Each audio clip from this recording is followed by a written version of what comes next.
Assalamualaikum warahmatullahi wabarakatuh. Selamat pagi Pak Saifullah.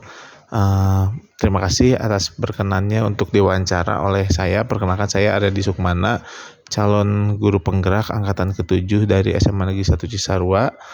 Saya ada tugas untuk melakukan wawancara kepada kepala sekolah atau pimpinan sekolah mengenai pengambilan keputusan yang berdasarkan atas nilai-nilai kebajikan.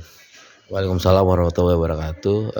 Haturkan terima kasih William Sumping di sekolah saya, dan saya selaku pimpinan menerima untuk menjadi diwawancari oleh Bapak selaku calon guru penggerak. Baik Bapak, terima kasih. Kalau begitu saya akan mulai dengan pertanyaan yang pertama ya Pak. Baik, pertanyaan pertama Pak, bagaimana Bapak dapat mengidentifikasi kasus-kasus yang merupakan dilema etika atau bujukan moral? Ya, saya selaku kepala sekolah yang ada di saya pimpin menghaturkan merespon baik kepada para calon pengguru penggerak untuk mewawancarai saya. Pertama, mengenai kebijakan-kebijakan yang harus saya ambil.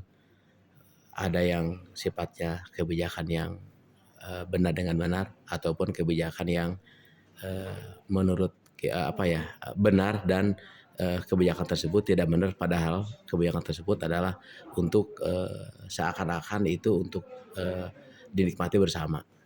Betul Pak, memang pastinya pada kehidupan sehari-hari Bapak sebagai pimpinan pasti selalu mengambil keputusan, dan tadi itu ada yang sepertinya kebijakan tersebut kok pihak ini benar, pihak lain juga benar ya Pak ya. Tapi ada juga yang satu pihak benar sedangkan pihak lain kelihatannya saja benar. Ada tidak Pak contohnya dalam kehidupan Bapak ketika sedang mengambil keputusan yang mana kelihatannya sih dua-duanya benar? Ada gak Pak contohnya? Contohnya ada, saya pernah sering mengalami di sekolah ketika saya menugaskan salah satu guru untuk mengikuti kegiatan rapat, apakah diklat dan sebagainya, tetapi beliau juga memiliki jam mengajar pada hari itu, sehingga saya punya jawaban tersendiri. Jawaban saya, kalau mengajar bisa dikondisikan ataupun dititipkan kepada guru piket dan sebagainya. Tetapi kan kalau rapat tidak ada waktu lain selain hari ini, sehingga tetap si guru tersebut untuk mengikuti kegiatan meskipun dia ada jam mengajar di sekolah. Baik Pak, terima kasih atas contohnya. Nah, kemudian bagaimana Bapak sebagai pimpinan mengambil keputusan jika ada kejadian di mana dua kepentingan itu sama-sama benar? Bagaimana proses Bapak mengambil keputusannya?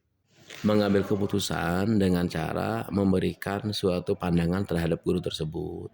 Sekira contohnya aja, selama ini saya belum pernah mengalami yang sifatnya urgen kepentingan beliau, tetapi selama ini selalu menerima kasus bahwa beliau di sekolah ada ngajar dan dia sedangkan harus berangkat mengikuti dinas luar, sehingga saya memberikan pandangan kepada guru tersebut kalau ngajar bisa dikondisikan ataupun dititipkan ataupun memberikan tugas menitipkan kepada guru yang ada, sedangkan untuk melakukan di dinas luar itu tidak bisa diwakilkan kepada yang lain.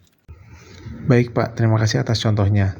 Kemudian secara umum Pak, bagaimana selama ini proses Bapak dalam mengambil keputusan?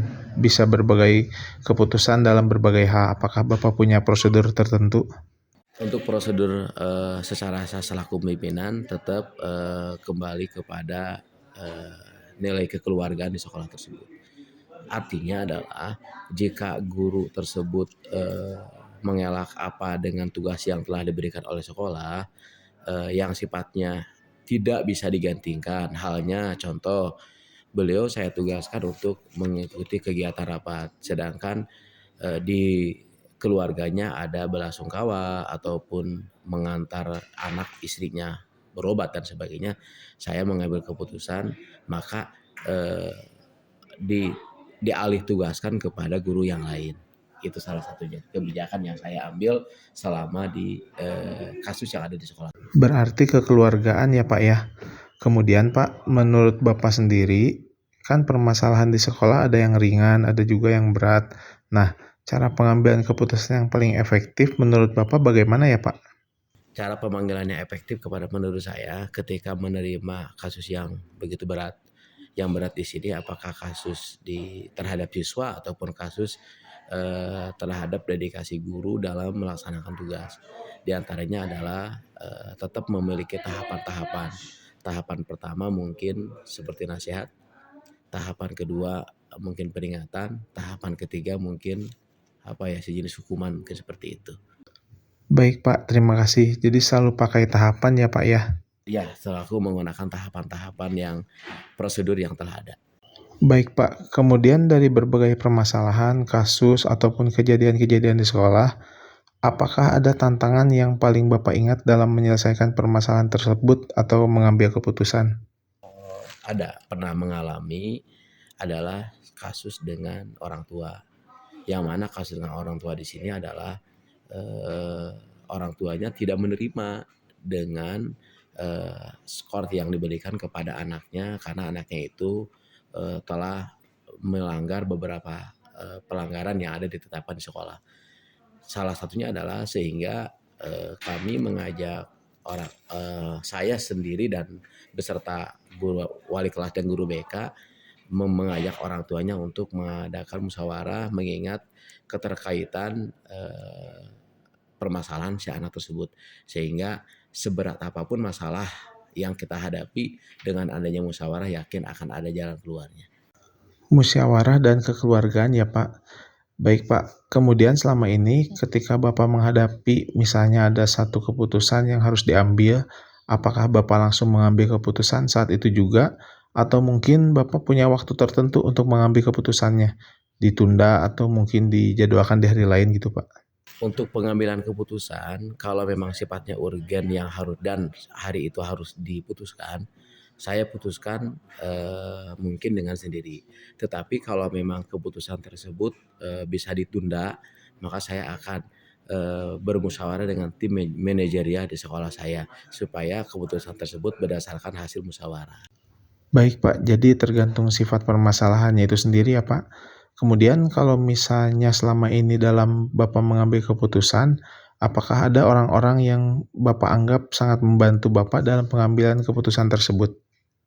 Ada, mengingat saya di sekolah yang saya pimpin itu adalah salah sekolah swasta, yang mana sekolah swasta itu adalah di bawah kepemimpinan yayasan, sehingga kami dalam hal mengambil keputusan apapun selalu dimusyawarahkan dengan pihak yayasan. Baik Pak, selain orang yang membantu Bapak dan sangat penting dalam pengambilan keputusan, mungkin apakah ada faktor lain yang mempengaruhi atau membantu Bapak dalam pengambilan keputusan? Ada, salah satu faktornya adalah pertama yang namanya sekolah itu kan ada, kalau yayasan itu kan ada pasti yayasan menunjuk satu orang ataupun siapa untuk menjadi pelaksana harian di sekolah. Itu diantaranya. Sehingga kami ketika bermusyawarah mengambil keputusan apapun, selain kita bermusyawarah dengan tim manajerial, pasti kita akan melibatkan eh, apa anggota yayasan yang dipercaya untuk menjadi pelaksana di sekolah. Sehingga apa yang telah kami putuskan itu berdasarkan hasil musyawarah diantaranya dan pihak yayasan pun mengetahui. Gitu. Baik Pak, terima kasih atas gambarannya yang benar-benar jelas tentang bagaimana cara kerja pengambilan keputusan di sekolah ya Pak, terutama di sekolah yang Bapak pimpin ya. Baik Pak, mungkin ini pertanyaan terakhir dari saya. Dari semua pengalaman yang sudah Bapak miliki dalam mengambil keputusan, baik yang kecil maupun yang besar, apakah Bapak memiliki suatu pembelajaran tertentu dari proses-proses pengambilan keputusan tersebut? Pernah.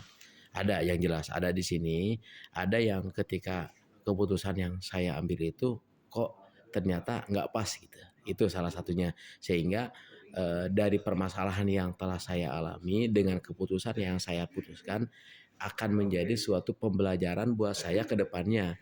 Jika memang pengambilan keputusan itu memang tidak tepat untuk digunakan di sekolah ataupun di rumah tangga sekolah saya, maka akan beralih kepada keputusan yang lain. Gitu. Baik, terima kasih Pak Saifullah atas jawaban-jawabannya yang sangat menginspirasi juga mencerahkan saya sebagai calon guru penggerak. Terima kasih atas waktunya dan perkenannya untuk saya wawancara Pak. Ya, sama-sama itu bagian daripada pengalaman yang telah saya alami menjadi kepemimpinan di sekolah saya. Sama-sama aturkan terima kasih. Waalaikumsalam warahmatullahi wabarakatuh.